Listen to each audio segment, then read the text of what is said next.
Hi, my name is Ian and welcome back to my channel, and this is my series My Take, where I try and offer my own take or perspective on issues throughout the world and here in New Zealand.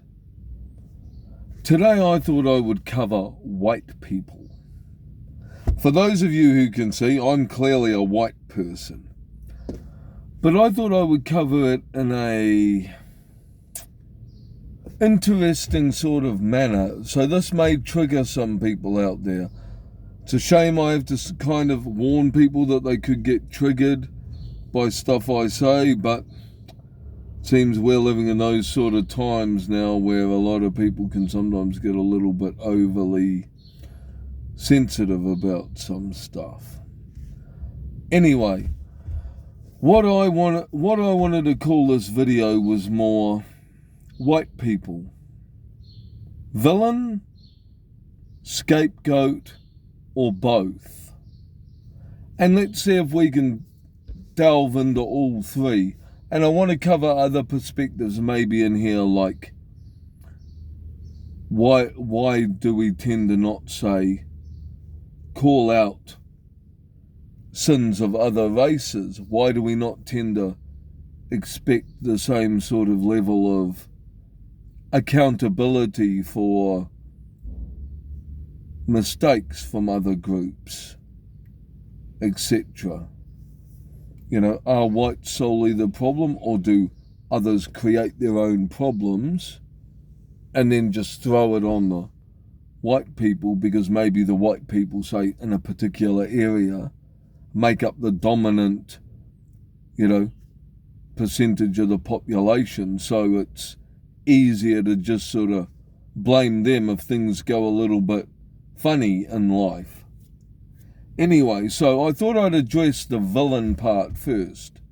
Now, have groups of white people and white people throughout history done things that are, could be seen as villainous? Absolutely. I mean, white people have colonized countries, like here in New Zealand. One can argue the British underhandedly colonized this country, although it depends on how you want to read the treaty, I guess, as to whether it was done underhandedly or not. But anyway, it's saying, colonization, where they would sort of go into a country, maybe take some of their assets, maybe mine stuff, etc., take all the resources, and then maybe leave the people of that area to their own devices. And of course, a lot of them then have struggled. What's with the transatlantic slave trade is probably the most well-known, widely talked about, and I dare say anybody who's probably 10 years old and older would be well aware of what the transatlantic slave trade is. But, I mean, yes, was that great that happened? Heck no. A lot of the African Americans were treated like garbage as well. But what a lot of people don't tend to discuss with that is, sure, people have used the term indentured servitude, but it was more when describing white slaves in America, like the Irish and the Italians. But the term indentured servitude was more in name only. They were still essentially treated, for the most part, the same as the black slaves. It's just we don't tend to perceive it the same way. Almost like we want to downplay the fact that white people were also enslaved. And there were also black slave owners in America. Let's also not forget that with that transatlantic slave trade, many of the black people in Africa gave up their neighbour to be a slave. A lot of those countries made heaps and heaps and heaps of money off it to support their people. It wasn't until Britain and America, both Britain, Europe and America, both all outlawed slavery, that it started actually hitting many of those African nations in the back pocket.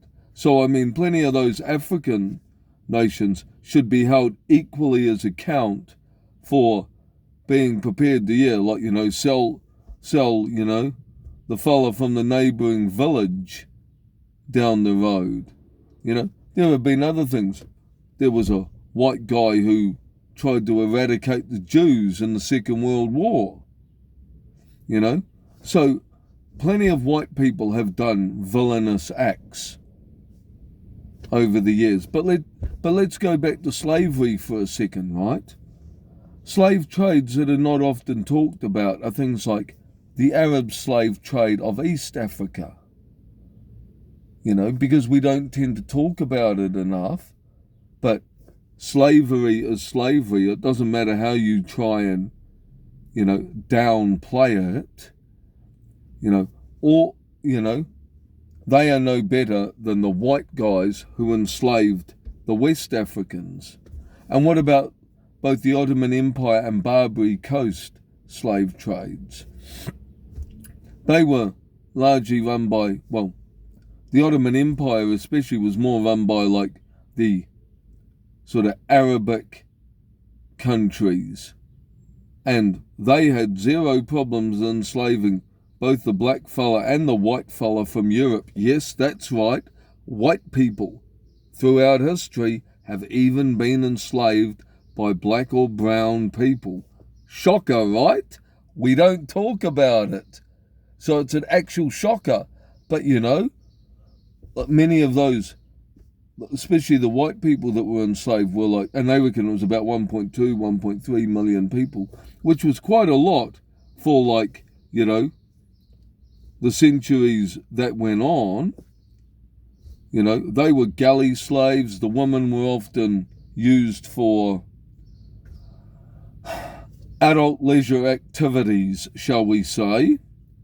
I've got to keep, the language respectful. So yeah, there is that as well.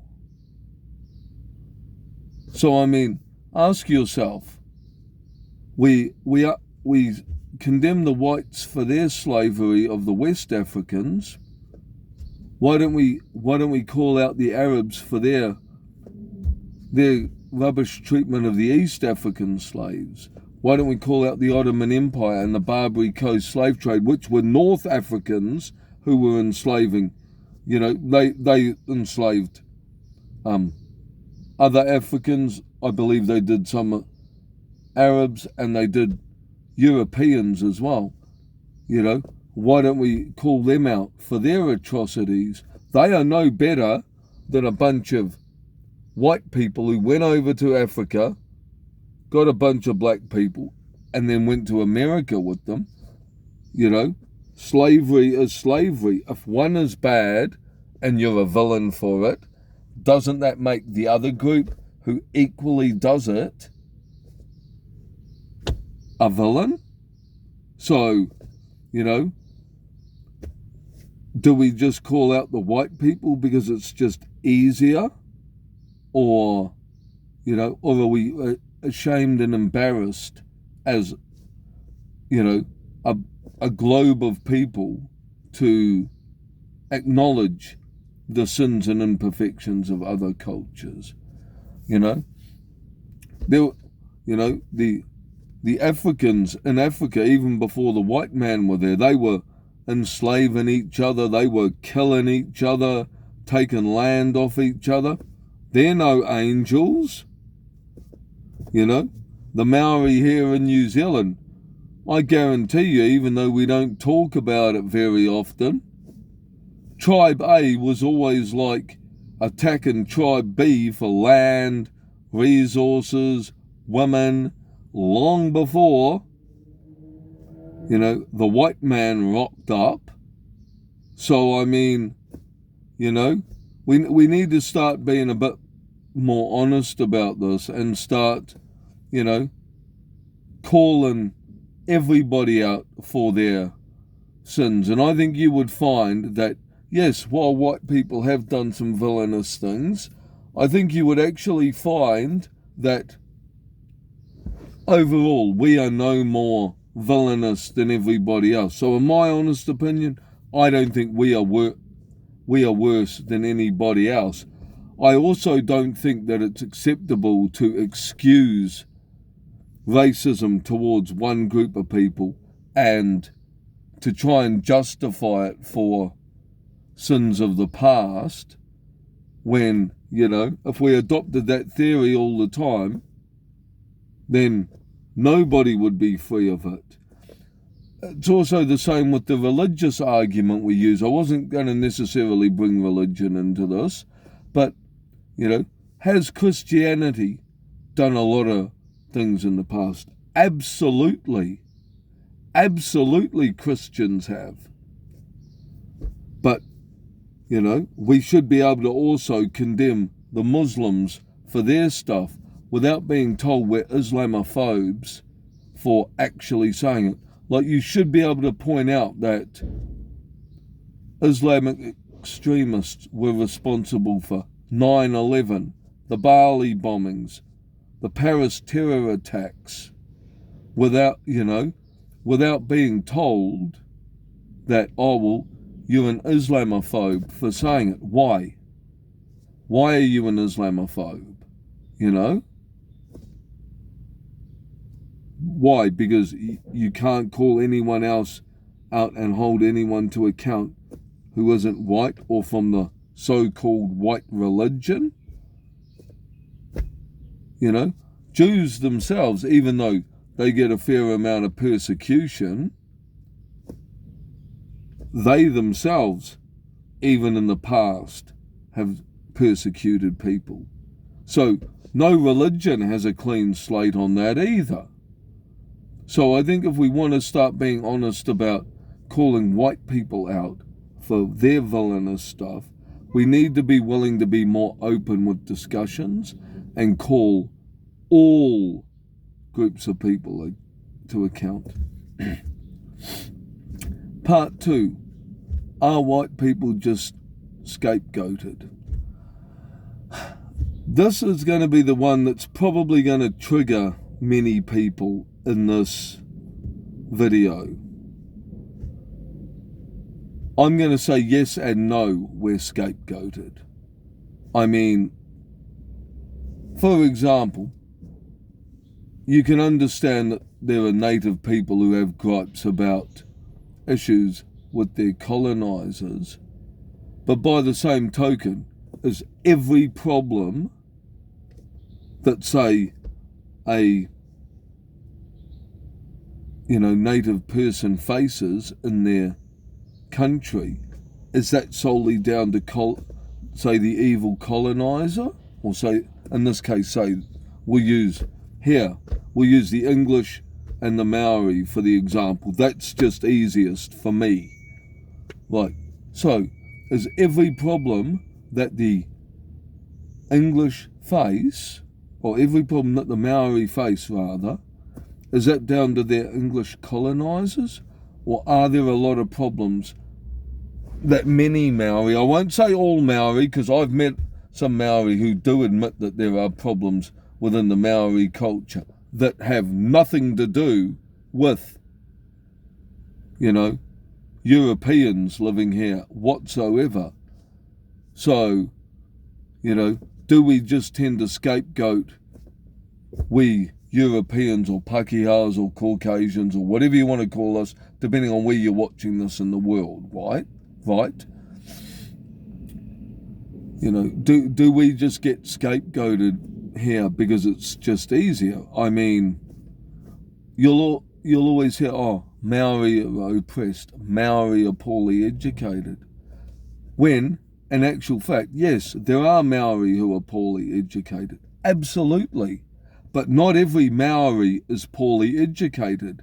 And not every Maori who is poorly educated because of colonization. Some of them who are poorly educated because they made a poor choice with schooling, i.e., they chose not to attend. They couldn't be bothered doing their homework. They might have got kicked out of school for something. Much the same as if a European kid can fail. You see? We're too quick to assume that if, say, a particular group of people, say, fail, it must be because of the white people. It can't be because of people's own personal choices. And not only that, that's actually pretty insulting to that other group of people. How are you supposed to develop or even be treated seriously if you're basically continually blaming other people because it looks like you can't take responsibility for your own decision making? And that's a pretty bad thing to assert in people. Now, like I said, obviously not every Maori in New Zealand blames every white person or even blames Captain Cook or Abel Tasman for every single problem they have. But also there are more the radicals that literally they will go on to the media and every problem is the fault of white people. Same within America, you know. You still hear black people nowadays bring up slavery. Now, I don't doubt there are always going to be people who are, you know, I guess pro bring back slavery, if you want to call them those type of people. But here's an interesting thing, right? We constantly hear how the police are racist towards the blacks in America. But has anybody ever thought that, and there are plenty of African Americans out there too, don't get me wrong, who will freely admit that there are problems with their own culture that by and large create their own problems. So I want to clarify that. But there is also a number of them that will quite willingly blame white Americans for things that have gone wrong, you know. Like, you know, when you hear about, say, the cops being racist for pulling up African Americans, okay, that may have gone on more so in the past. I mean, with social media, TV coverage, etc., it's a lot harder for that sort of stuff to go on.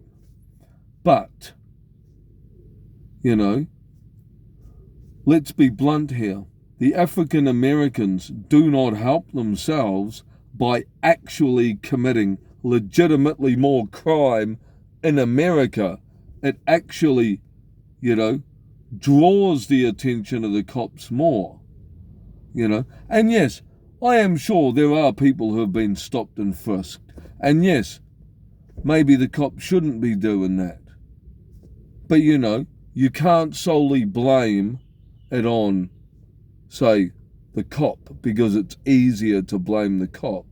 You have to at some point start looking at, well, do black people sometimes create their own problems in America?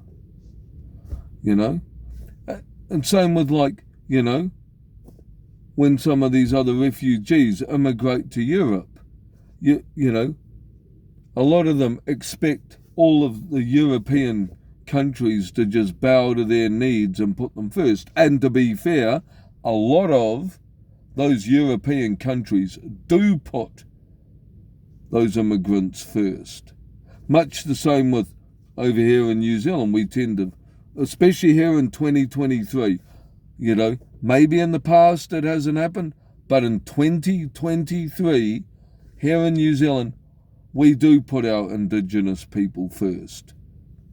It's a fact. People can deny it all they want, but they all know it's true. And like, it's the same within Europe. For the most part, a lot of people who immigrate there are looked after. And often, sometimes, above the needs of the Europeans who might be in need of it in their country. And then when you get a European country, who says no, they're demonized, they're branded racists, they're this, they're that. Whereas you would actually argue that it's the fact that, say, European or white population dominant countries are more willing to take people from other cultures is actually not a villainous act. It actually shows more willingness to, learn and embrace other cultures, accept different people, etc.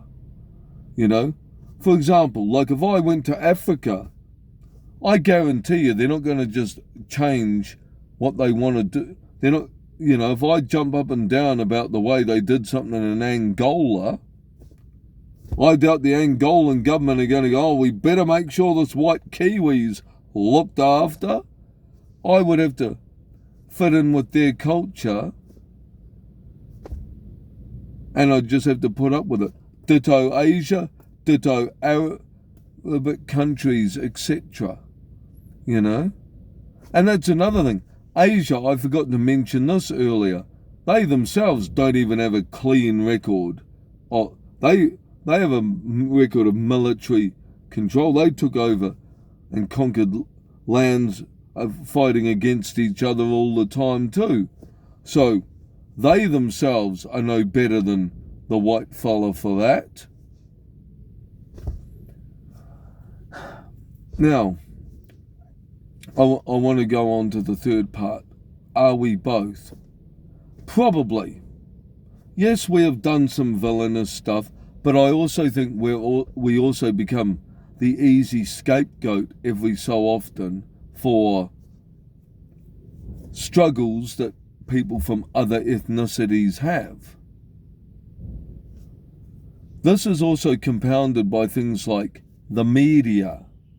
Some of these more, shall we say, wokey or progressive or virtue signalling governments and government agencies in a lot of these countries, and it's only certain countries that are guilted into this sort of stuff as well, that have to hear about these struggles, like the media and especially social media make it a lot worse. I mean, there are so many videos online demonizing white people. Go on to TikTok for a day. You'll probably find at least one or two, of people just sitting there, saying derogatory things about white people that would not fly should a white person choose to be that expressive, shall we say, the other way around, And again, because we've done this thing in this media where we've decided that whites are entitled, whites are privileged, whites have everything tailored to them to suit their needs, it then also makes it harder to then not treat white people as villains as well in society.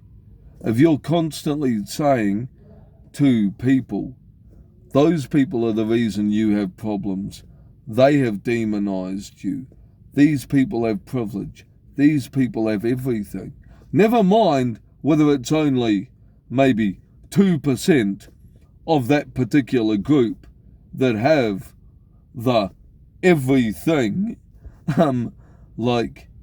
it's perceived as that 2% encompasses everybody, because I guarantee you 98% of white people probably have the same privileges, entitlements, rights and benefits as everybody else, In fact, in some instances, we're seen as being so entitled, so we get, say, shoved down housing or healthcare lists, In America, I don't know if they still have it, but they used to have affirmative action where there would be let's just say white kids, some white students would have to say forfeit spots in universities to accommodate black kids in universities.